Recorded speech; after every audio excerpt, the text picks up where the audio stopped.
사도행전 2장 14절로부터 42절에 있는 본문의 내용이 너무 깁니다. 그렇지만 이 내용은 사도행전 2장 1절로부터 5절에 일어난 오순절에 임했던 성령의 역사와 충만함으로 인한 그 현상에 대한 반응이 있었습니다.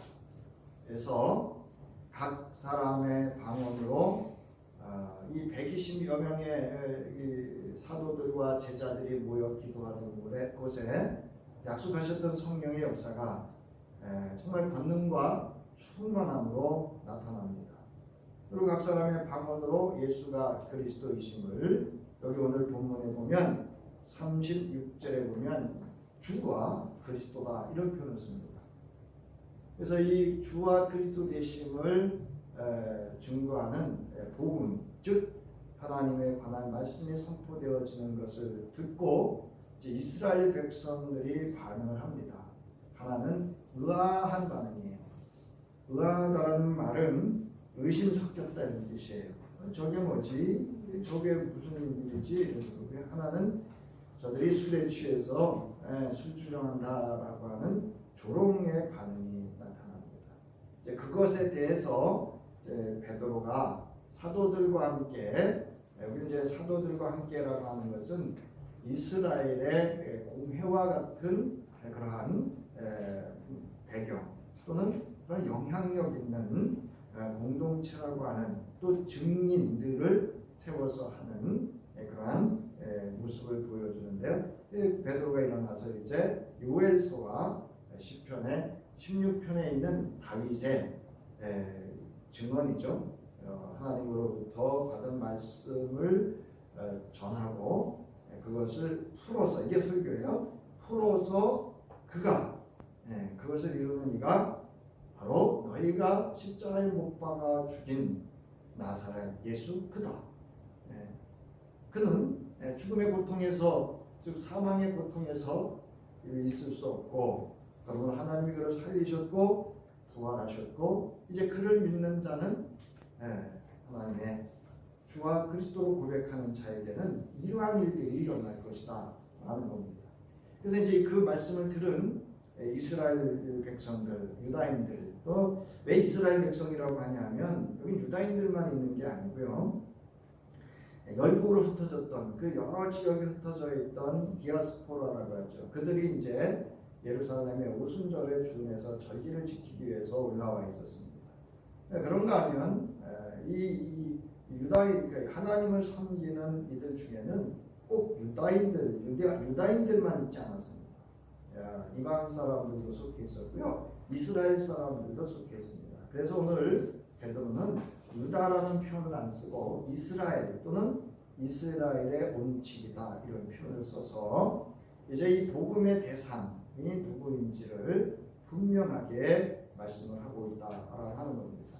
제가 늘 가끔 말씀드린다마는 성경은 안 믿는 자를 위해서 쓴 것이 아니고 누구를 위해 썼다고요?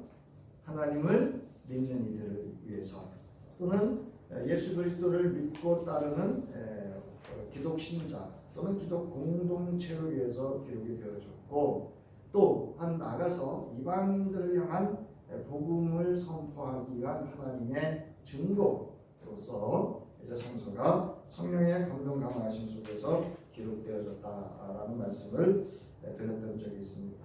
자, 오늘 사도행전은요, AD, 그러니까 예수가 이 땅에 오신 지 62년에서 63년경에 기록된 것으로 이렇게 추정합니다. 왜냐하면 AD 64년에 네로의 박해가 시작되는데요. 네로의 박해가 언급되어져 있지 않고, 또 이 서신서의 그 수신자라든가 또는 그 내용을 볼 때는 기독교의 큰 박해가 이렇게 없었던 때로 이렇게 보여집니다. 그리고 이 그 사도행전의 복음의 첫 대상은 유다인들이죠. 그래서 베드로 사도들뿐만이 아니라 이후에 바울이 1차, 2차, 3차 전도 여행을 할 때도 누구를 대상으로 하냐면 유다인들. 그래서 안식일에 어디로 가죠? 공회에 가서 복음을 전하죠. 그래서 사도행전 1장과 2장은 예루살렘 성전을 중심으로 해서 이제 예수 그리스도의 복음이 선포되어지고 그 유다인들의 박해를 통해서 이제 이 기독 공동체가 흩어지는, 그리고 우리가 신앙 용어로 그걸 예수운동이다 이렇게 얘기를 합니다. 그리고 이 예수 그리스도의 복음이 확산되는 데 있어서 가장 근원적이고 원동력이 되었던 것은 바로 성령의 역사라는 겁니다. 이제 그것을 기록하고 있는 것으로서, 그래서 이 AD 62년에서 63년경에 이 사도행전은 기록된 것으로 추정을 하고요. 여러분이 알고 계시겠지만 사도행전과 누가복음의 저자는 동일하게 보고 있습니다. 지금 이제 대부분 다 누가복음과 사도행전을 누가가 기록했다 이렇게 보고 있습니다. 그래서 누가복음과 이 사도행전의 그 연속성이 있고요. 또 이 신약 성서의 역사서는 바로 이 사도행전이 그 역사서로, 그래서 기독 복음의 중요한 근거, 복음의 역사를 기록하고 있는 것이 사도행전이다 이렇게 볼 수가 있습니다. 그래서 이 사도행전은 또한 별명, 일명이 하나 있는데 그게 뭐냐면 성령행전입니다. 그래서 오순절에 임했던 성령의 권능과 충만함의 역사는 사도행전의 마지막 장까지 나가서 오늘에 이르기까지 교회와 그리스도의 복음은 뭐와 함께? 따라서 성령과 함께, 성령과 함께 오늘날까지 그리스도의 복음이 전해지고 있고 또 증거되고 확장되어져 가고 굳건히 세워져 가는 것에 있어서 가장 중요한 것은 성령의 역사라고 하는 겁니다. 그래서 이 사도행전은 크게 두 부분으로 나눌 수가 있습니다. 하나는 1장에서 13장까지 예루살렘을 중심으로 해서 또 사도들을 중심으로 해서 이제 복음이 전해지고 또 확산되어져 갑니다. 그래서 복음이 이제 여러분 그 사도행전을 보면 3장에서는 이 베드로와 요한이 성전에 기도하러 올라가다가 구걸하고 있는 앉은 제 장애인이죠. 앉은 벤이라고 하죠. 앉아서 생활할 수밖에 없는 장애인을 치유하는, 고치는 그런 예수 그리스도의 이름의 권세를 증거하는 사건이 일어나죠. 그리고 이제 바울뿐만이 아니라 유다인들의 박해를 통해서 복음이 전해지는데 사마리아로 확산이 되고요. 이건 여러분 그냥 우연히 있는 거 아니에요. 요한복음에도 보면 사마리아 4장에 보면 사마리아 이야기가 나오죠. 그냥 우리는 사마리아인들이 유다인들이 배제한 이유가 뭐 혼혈족이다, 결혼을 이제 하나님의 말씀대로 결혼 생활을 하지 않았다라든가, 그러니까 혼혈족이 나올 수밖에 없죠. 그런가 하면 이제 유다인들은 이스라엘 그 지파의 남은 지파 10지파에 대해서 아주 부정적이고 아주 이렇게 꺼려었던 일들이 있습니다. 그러나 사마리아 지역에도 성전이 있었어요. 하나님을 예배하는 이들이었어요. 왜냐하면 그들은 여러분이 아시다시피 야곱의 12지파 중에 10지파에 해당되기 때문에 그렇습니다.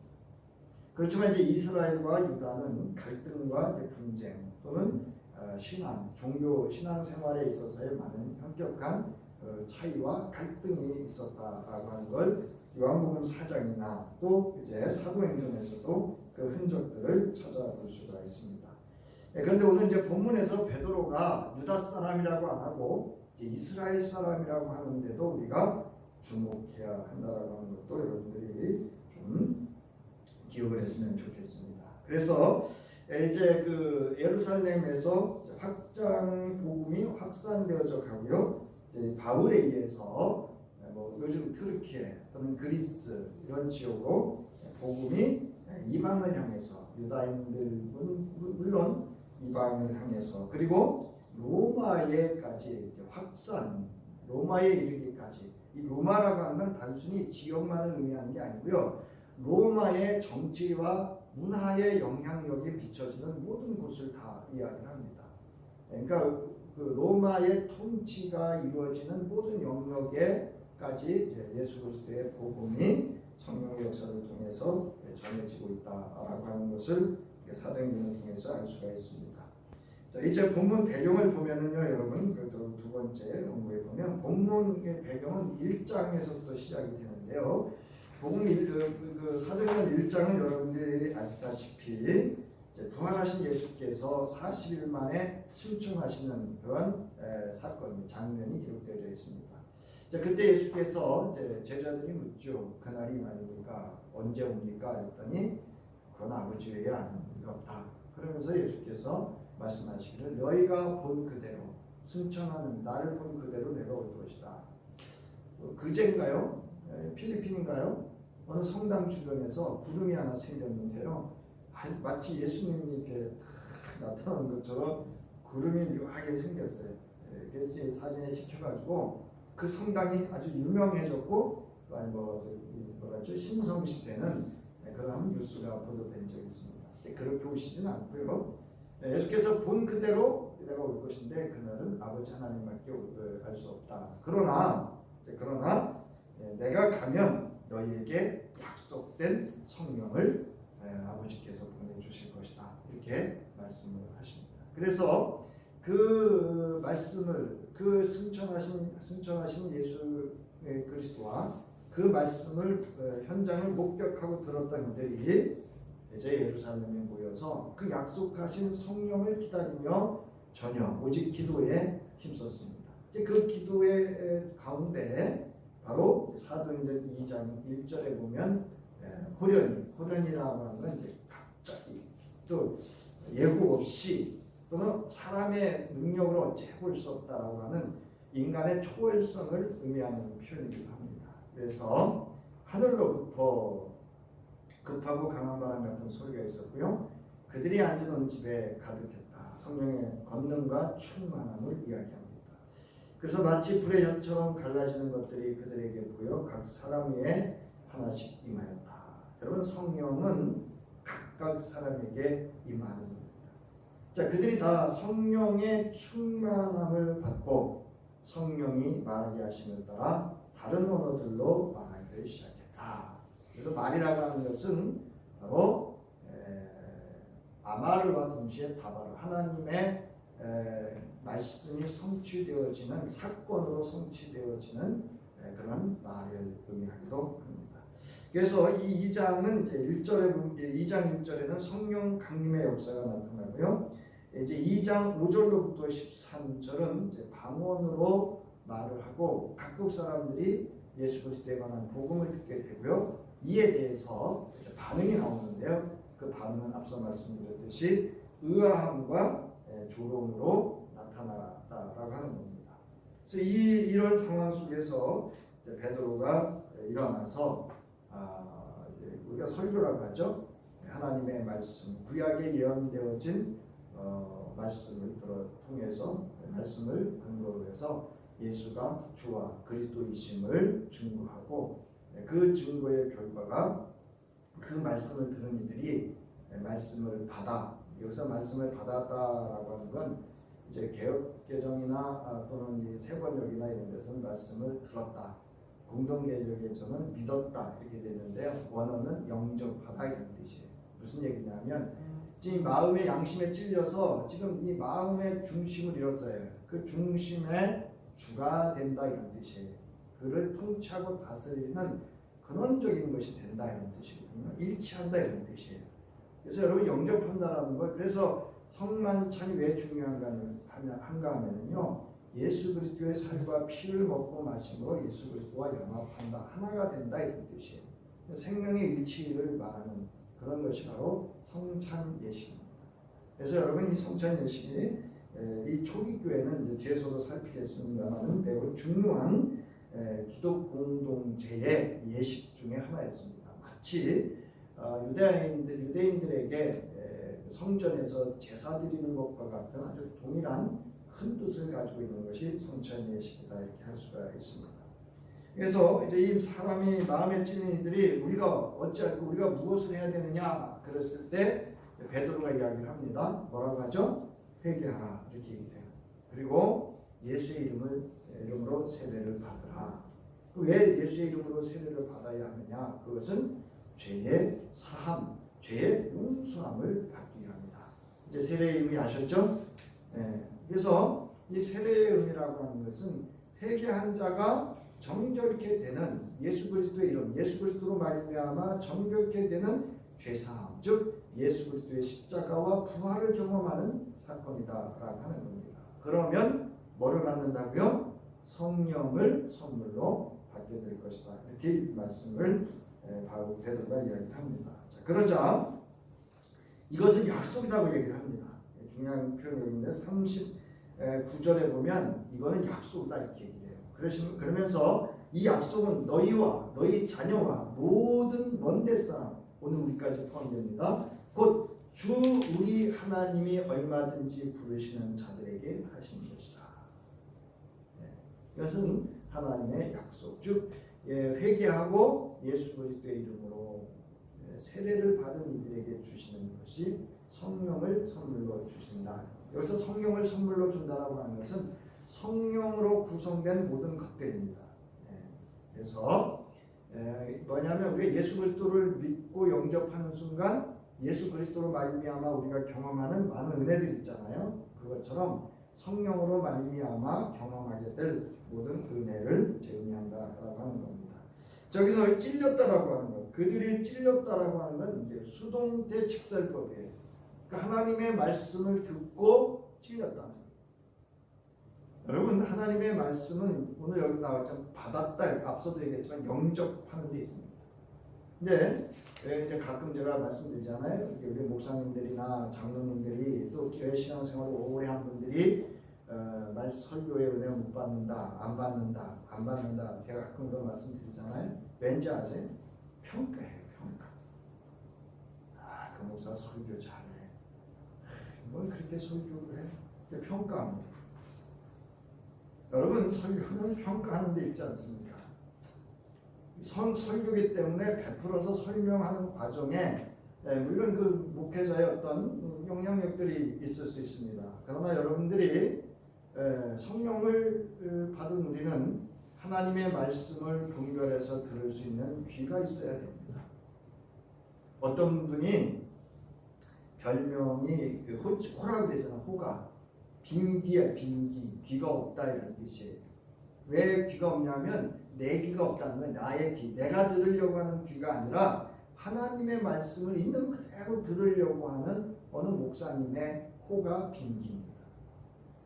그래서 그는 그 목사님은 어떻게든지 하나님의 말씀을 들으려고 하는 그 겸허한 신앙인의 그 목회자로서의 어떤 정체성, 존재성을 그 호를 통해서 드러내고요. 뭐 우리 가까운 성악교에 있었던 허태수 목사님은 산호자예요, 산호자.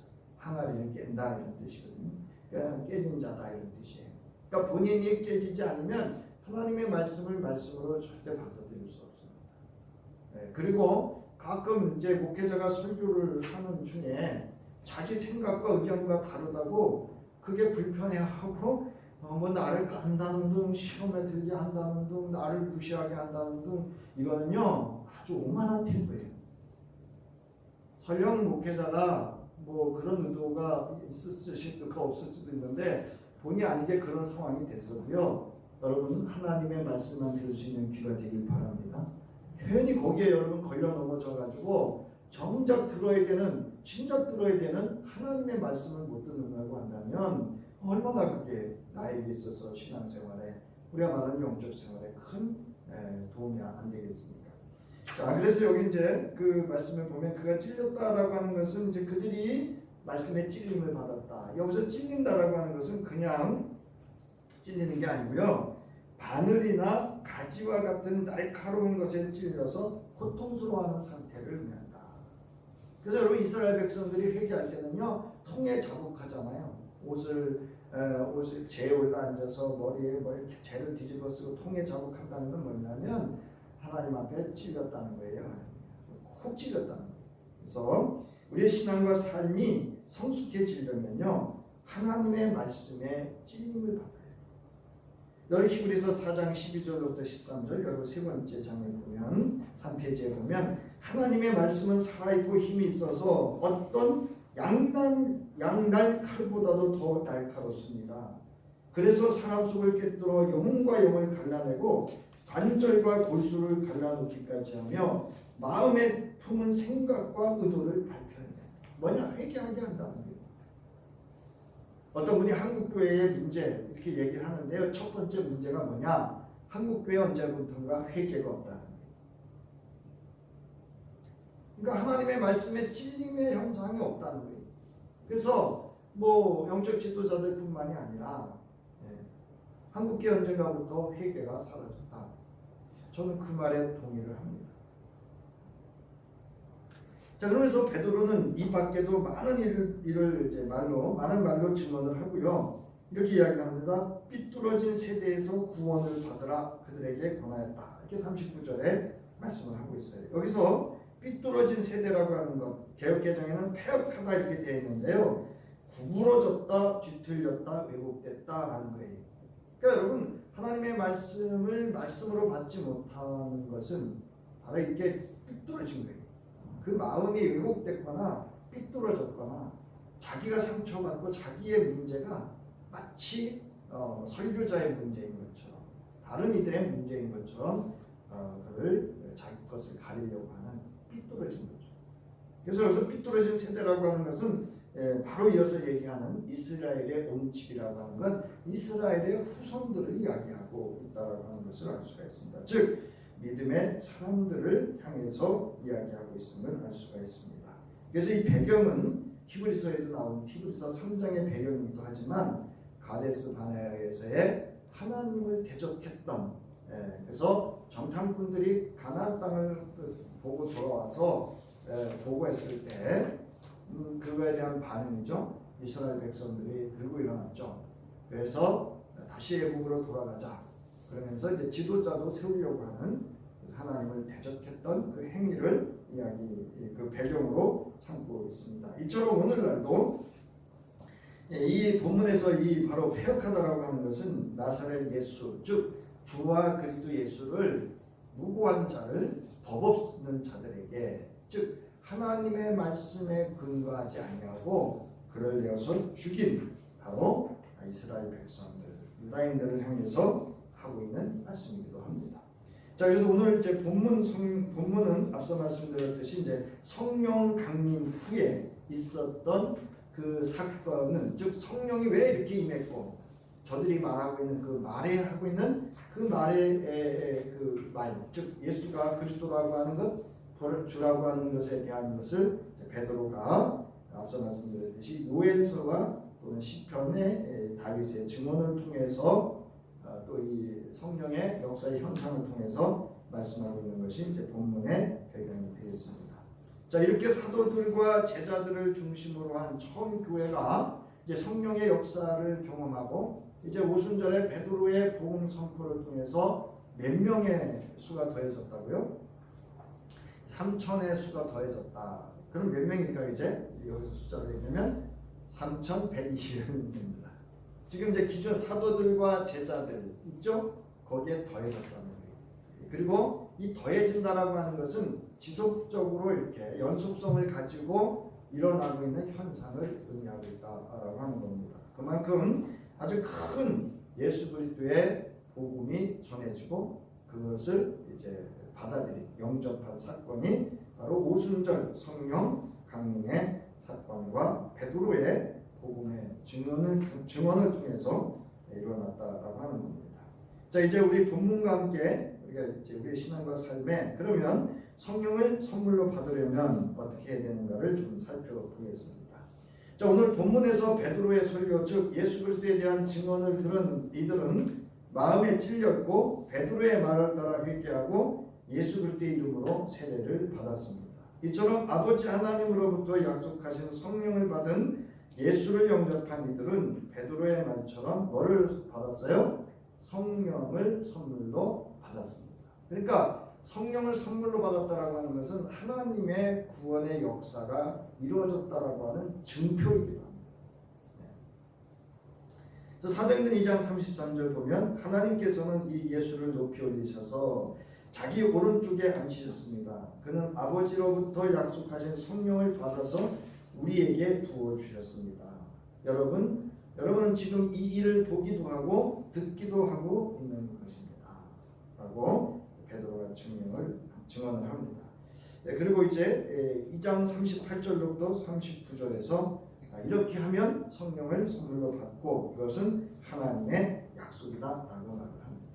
자, 우리가 지난주 3주간 우리가 다니엘 또 느헤미야 모르드게와 에스더에 대해서 기도가 만든 사람 그리고 기도가 만든 사람 속에서 이루어졌던 하나님의 역사와 저들의 기도를 통해서 일어난 사건들에 대해서 우리가 살펴봤었습니다. 자, 그런데 그들의 기도가 만든 사람들의 특징은 공통적인 특징은 뭐냐? 하나님의 말씀에 깨어있는 사람들이었고 그 다음에 기도를 늘 하는 기도에 쉬지 않고 기도하는 이들이었다라고 하는 겁니다. 그리고 기도를 하되 끝까지 하는 사람들이었다라고 하는 것. 자, 그런데 이렇게 기도의 사람이었고 말씀의 사람이었던 기도가 만든 사람들이 하나님의 말씀과 그 뜻을 실현해낼 수 있었던 그 근원은 뭐냐는 거죠. 그 원동력은 따라하시기 바랍니다. 성령이었다는 거예요. 그래서 자기들이 한 게 아니에요. 성령께서 그를 선한 도구로 사용하셨다는 거죠. 자, 그러면 성령이란 뭐냐는 거예요. 성령. 길게 설명하지 않겠습니다. 자, 성령이라고 하는 것은 창조주 하나님의 영, 즉 이게 뭐냐면 하나님의 창조 사역에 함께 하셨다는 거죠. 그래서 우리가 창세기 1장을 보면 성삼위일체 하나님께서 창조 사역에 함께 하셨다라는 것을 이제 알 수가 있습니다. 그래서 우리가 성부, 성자, 성령 이렇게 얘기를 합니다. 뭐 님자를 붙여도 되고 안 붙여도 돼요. 성령이라는 그 자체가 이미 존귀한 고유명사거든요. 높임의 의미를 가지고 있기 때문에 그거는 불편하시면 님자 붙이시고 안 불편하시면 그러니까 누가 님자 안 붙인다고 불편해하실 거 없어요. 성부, 성자, 성령의 하나님 중에 한 분이시다라고 하는 거죠. 그래서 하나님과 동등된 그런 것이고요. 성서에 보면 하나님의 영 또는 예수 그리스도의 영으로도 표현이 되고 있습니다. 이제 하나님의 또는 예수 그리스도의 이렇게 붙을 때는 하나님과 관련된 또는 예수 그리스도와 관련된 어떤 사건이나 일들이 이루어져 갈 때는 이제 그런 표현을 쓰지만 궁극적으로는 성령이다라고 하는 겁니다. 그리고 이 성령은 예수께서 요한복음 14장 24절로부터 25절에서 이미 보혜사 성령을 이 땅에 이제 보내주실 것이다라고 약속을 하셨던 그런 말씀이기도 합니다. 그래서 요한복음 14장 25절로부터 26절에 보면 내가 너희와 함께 있는 동안에 나는 이 말을 너희에게 말하였다. 그러나 보혜사 곧 아버지께서 내 이름으로 보내실 성령께서 이게 삼위일체라는 뜻이에요. 너희에게 모든 것을 가르쳐 주실 것이고 또 내가 너희에게 말한 모든 것을 생각나게 하실 것이다 라고 하는 겁니다. 그래서 설교자는 늘 여러분 설교자를 위해서도 기도하실 때 또는 설교자 자신도 말씀을 전할 때는요 성령께서 오늘 오순절에 임했던 성령의 역사를 통해서 말하신 같은 역사가 나타나도록 위해서 여러분 기도해 주시고 또 기도해야 합니다. 이처럼 성령은 이 오순절 이후에 오늘에 이르기까지 하나님의 구원 사역을 이루어 가시고 하나님의 교회를 세워가고 성도들을 지키시고 보호하시고 주님이 오시는 그날까지 우리와 함께 하시는 하나님의 영 성령이라고 하는 것을 우리가 알 수가 있습니다. 그리고 이 성령은 믿음의 사람들 즉 예수 그리스도를 영접한 사람들을 통해서 오늘도 끊임없이 일하시고 하나님의 영광과 존귀를 드러내고 있다라고 하는 것을 알 수가 있습니다. 자, 그러면 성령을 받으려면 어떻게 해야 되느냐? 오늘 본문을 보면 베드로의 설교에서 나와 있죠. 첫 번째 뭐 해야 된다고요? 회개해야 된다. 이게 뭐냐? 회개는 뭐냐면요. 자기 혼자 앉아가지고 뭐 이런저런 저런저런. 아침에 이제 제가 이렇게 교회 내려와서 이것저것 준비하면서 혼자 왔다 갔다 하다가 이 생각이 혼란이 드는 거예요. 여러분 잘 들어보세요. 죄는 미워하되 죄인은 미워하지 말라는 말이 맞는 말 같아요. 어때요? 나 이것처럼 말 안 되는 말이 어디 있나? 오늘 아침에 그 생각이 혼란이 드는 거예요. 여러분 죄는 누가 진 거예요? 예? 아니 죄인이 지었잖아요. 이 말은 그 뭐가 무슨 있다 이런 생각이 들었어요. 여러분 죄를 지은 죄인은 응당히 뭘 받아야 돼요? 대가를 받아야 돼요. 그래서 하나님은 심판이 있다. 여러분 그 단테 아시죠? 단테라고 하는 그 신곡을 쓴 분과 갑자기 그분 작가가 생각이 안 나는데 두 분이 이제 견해가 이렇게 나옵니다. 천국에는 누가 갈 수 있을까? 그거에 대한 이야기예요. 그래서 단테의 신곡은요, 신곡에서 단테는 죄를 지은 사람은 못 간다 이렇게 되어 있어요. 그러니까 거기 갈 사람은 하나도 없습니다. 근데 이 작가가 좀 긴데요. 이 작가는 무슨 이야기를 하냐면 그 양파를 누군가에게 주었던 노인 이야기를 하면서 천국은 선한 일을 하는 사람이 가는 곳이다 이렇게 얘기를 해요. 그래서 누구든지 선한 일을 한 가지만이라도 하면 천국에 가는데 이 양파 노인을 이제 양파를 선물 누군가에게 주었던 이 노인을 이제 구원하기 위해서 천국에 보내기 위해서 천사들이 찾아온 거예요. 노인에 대한. 그랬더니 양파를 누구한테 준 기억이 있는 그게 있는 거예요. 그래서 이 노인에게 그거를 붙잡고 천사가 이제 양파를 붙잡고 그 노인네를 끌고 올라가는데 그 노인을 끌고 올라가는 그 다리에 여러 사람이 붙는 거예요. 나도 같이 구원받자고. 그러니까 양파 붙잡은 노인이 그 할머니가 자기만 구원받겠다고 몸을 버둥대다가 양파가 뚝 떨어져요. 그래가지고 천국에 못 갔다. 이제 그런 이야기로 합니다. 근데 여러분 우리는 어떻게 알고 있죠? 우리는 천국에 갈 수 없지만 천국에 속할 수 없지만 누구의 은혜로? 예수 그리스도의 십자가의 대속의 은총으로 말미암아 천적인 하나님의 은혜다 이거죠. 그래서 오직 의인은 믿음으로 말미암아 살리라라고 하는 그 하박국 선지자의 그 전제가 뭔지 아세요, 여러분? 회개입니다. 그러니까 하나님께서는 회개한 백성은 언제든지 하나님을 향해 돌이키는 백성은 받아주셨다는 거죠. 그래서 여기 회개하다라는 것 우리 여기 나와 있는데요. 우리 국어사전에 이렇게 나와 있습니다. 사람이 저지른 죄를 깨달아 반성하고 그로부터 벗어나 하나님의 뜻에 따르는 새로운 삶을 시작하는 것이 회개다. 이렇게 이제 국어는 정의하고 있습니다. 근데 이 메타노에라고 하는 단어는요, 마음을 바꾼다 이런 뜻, 중심을 바꾼다 이런 뜻이에요. 자기의 주인을 바꾼다. 그러니까 영접한다는 뜻은 뭐예요? 자기의 주인, 마음의 근원을 바꾼다 이런 뜻이에요. 그래서 마음은 성서에서 생각의 근원이에요. 그의 모든 말의 근원이고 생각의 근원이고 삶의 근원, 행동의 근원입니다. 그래서 이 회개라고 하는 것은 이제 나의 속에 있는 특별히 예수 그리스도의 십자가에 못 박고 예수가 주 그리스도이심을 부인하고 십자가에 못 박았던 저희들의 마음을 찔렀고 이제 그것이 회개함으로 깨달아져서 하라고 하는 겁니다. 그래서 예수께서도 여러분 회개를 구원의 필수 조건으로 가르치셨기 때문에 예수께서 이 땅에 오셔서 처음 하셨던 말씀이 뭐죠? 회개하는 거예요. 세례자 요한도 뭐라 그랬어요? 회개하는 자에게 천국이 임한다 이렇게 돼 있어요. 천국이 가까이 왔다는 얘기는 도래했다 이 뜻이에요. 임한다 이런 뜻입니다. 그러니까 교회가 회개가 없다, 회개 없는 신앙과 삶이다, 천국이 그에게 임하는 거죠.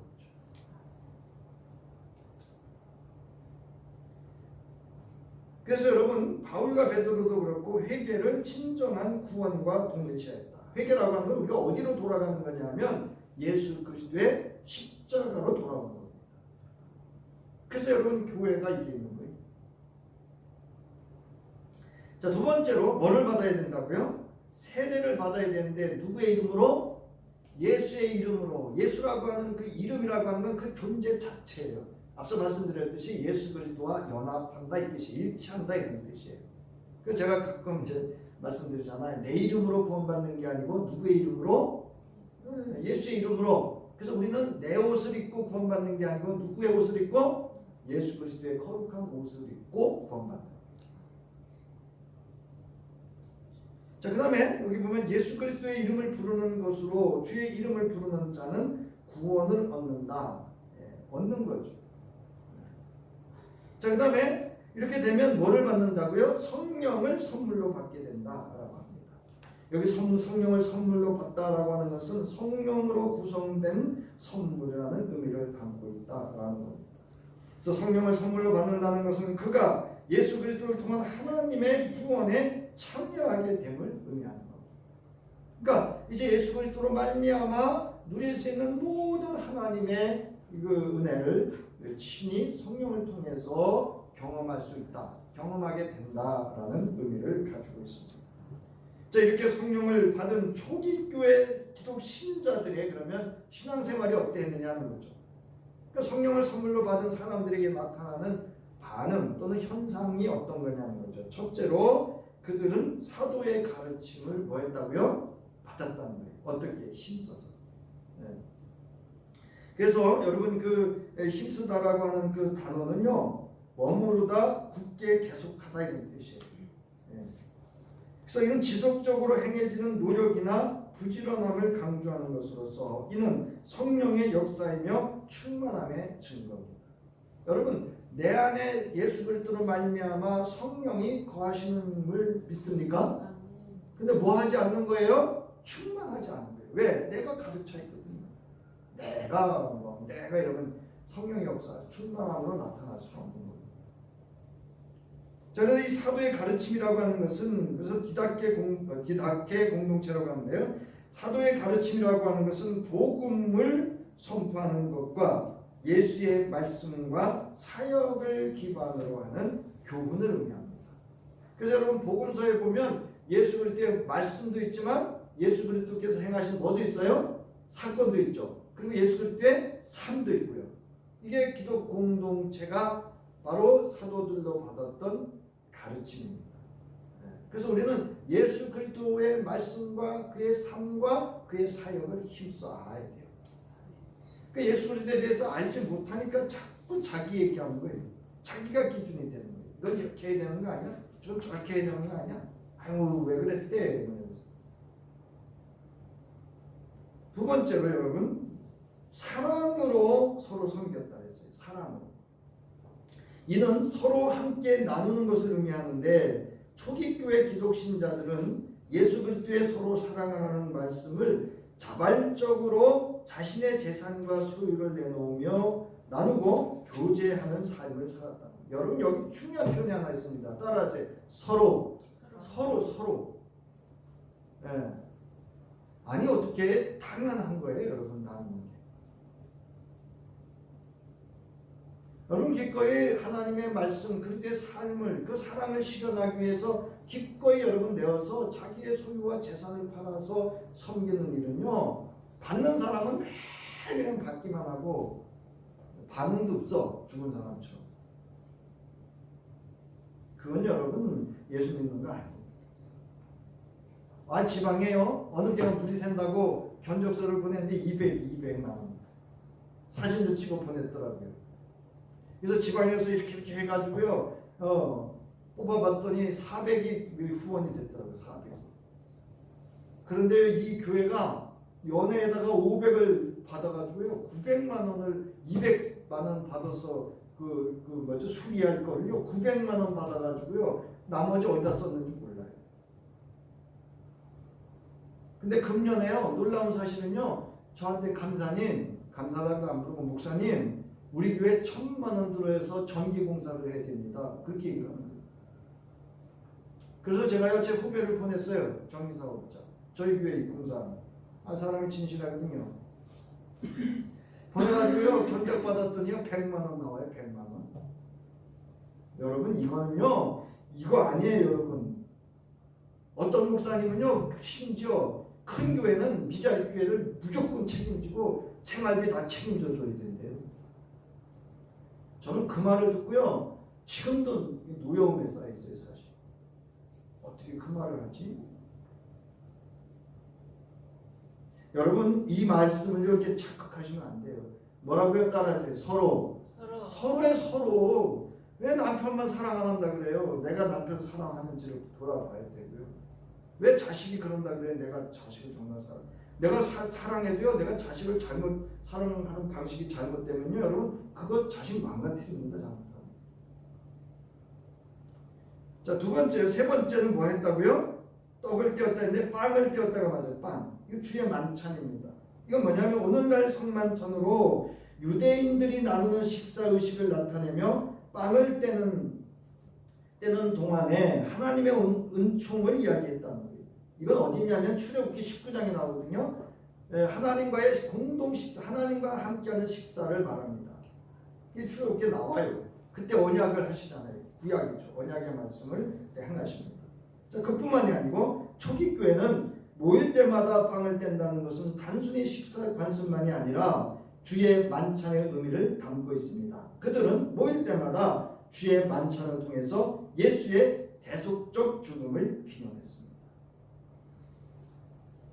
마지막으로 네 번째는 뭐냐면요, 기도에 힘썼어요. 여러분, 성령을 선물로 받은 사람, 성령의 권능과 충만함을 경험한 사람은 기도하는 데 힘쓰는 줄 믿으시기 바랍니다. 기도 안 하면요, 저나 여러분이나 나오는 소리는요, 사람의 소리예요. 사람의 생각으로부터 나와요. 특히 오늘 본문은요, 단순히 혼자서 하는 개인 기도라기보다는 유대인들이 성전에 모여서 공동체 기도를 드리는 것에 참여하는 것을 의미합니다. 이 당시에는 그 교회의 성전에, 그래서 베드로와 요한이 성전에 기도하러 올라가잖아요. 그래서 여러분, 이 초기 교회 교인들은요, 이미 특히 유대인들은요, 기도하는 것은 아주 익숙해 있던 사람들이에요. 그 위에 뭐가 더해진 거예요? 성령을 선물로 받은 겁니다. 그래서 따라서 성령의 역사는 곧 기도의 역사입니다. 여러분, 성령의 역사는 기도하는 사람을 통해서 역사했습니다. 기도에 힘썼다는 것은 사도의 가르침을 받고 빵을 떼며 예수 그리스도의 말씀과 그 교훈을 실현하는 데 있음을 알 수 있습니다. 이는 하나님을 예배하는 공동체로 구약 성서의 가르침을 실현하는 데 있음을 알 수 있습니다. 이는 곧 예수 그리스도를 전하는 복음이 되었습니다. 여러분, 가장 중요한 건요, 내가 기도가 된 사람이 되고요, 내가 성령의 사람이 돼야 돼요. 그러면 그냥 전도됩니다. 여러분, 그 전도되고 열매를 거두는 건 누구의 손에 있다고 그랬어요? 성서는 내 손에 있지 않아요, 여러분. 내가 전도하려니까 자꾸 부딪히는 거예요. 여러분, 나로 하여금 성령께서 일하실 수 있도록 기도하는 사람 될 수 있기를 바랍니다. 여러분, 오늘 우리는 예수 그리스도를 영접한 하나님의 자녀예요. 우리는 성령을 이미 선물로 뭐 했어요? 받았습니다. 맞죠? 네. 오늘 본문에서 우리는 어떻게 하면 성령을 선물로 받는가에 대해서 알아보았습니다. 그렇다면 우리는 성령 받은 주의 성도로 성령의 충만과 능력으로 사는 신앙생활이 되어야 돼요. 우리는 뭐 해야 돼요? 모이기에 힘써야 되고요. 가르침, 사도의 가르침을 배우기에 힘써야 되고요. 사랑으로 서로 섬기는 일에 힘써야 돼요. 여러분, 교회가 행복하면 성도들이 행복하게 살잖아요. 그러면 관심 가져요. 근데 맨날 싸우는 소리 나는 관심 안 가요. 왜 거기 기껏 교회 가서 왜 머리 아파요? 또 집안에서도 머리 아파요. 그리고 여러분, 그러려면요, 빵을 떼요. 주님을, 예수를 기억해야 돼요. 그리고 기도에 힘쓰면 됩니다. 초기 교회는 성전 중심으로 성도 간 교제하며 모이를 힘썼고, 또한 예수 그리스도의 대속의 은총을 기억하고 그 말씀과 삶을 본받아 성도 간 서로 교제하고 그리스도의 사랑을 나눴습니다. 또한 예수 그리스도의 말씀을 받아, 아주 온전히 받아 영접했다는 걸 깨달아서 찔림을 받고요, 회개함으로 하나님 앞에 담대히 나아가 예배와 기도에 힘썼음을 알 수가 있습니다. 이것이 성령 받은 증거이며 신앙생활입니다. 이런 신앙생활과 성령 받은 증거가 있는 성도와 삶이 오늘 저와 여러분들을 주의 이름으로 축원합니다. 이제는 우리 주 예수 그리스도의 이름으로 우리를 구원해 주시고 성령을 선물로 주신 하나님의 무한하신 사랑하심과 우리의 모든 죄를 대속하시고 십자가에 죽으심으로 우리를 정결케 하사 하나님의 구원의 은총에 하나님 나라 백성 자녀되게 하신 예수 그리스도의 구속의 은총과 이제 성령을 선물로 받아 예배에 힘쓰고 말씀에 힘쓰고 기도에 힘쓰며 그리스도의 사랑과 복음을 전하는 능력이 되어 주시는 성령이 함께 하시니 이제 성령을 선물로 받아 저들이 살아가는 모든 삶 속에 성삼위일체의 역사와 능력이 나타나기를 간절히 축원하옵나이다. 아멘.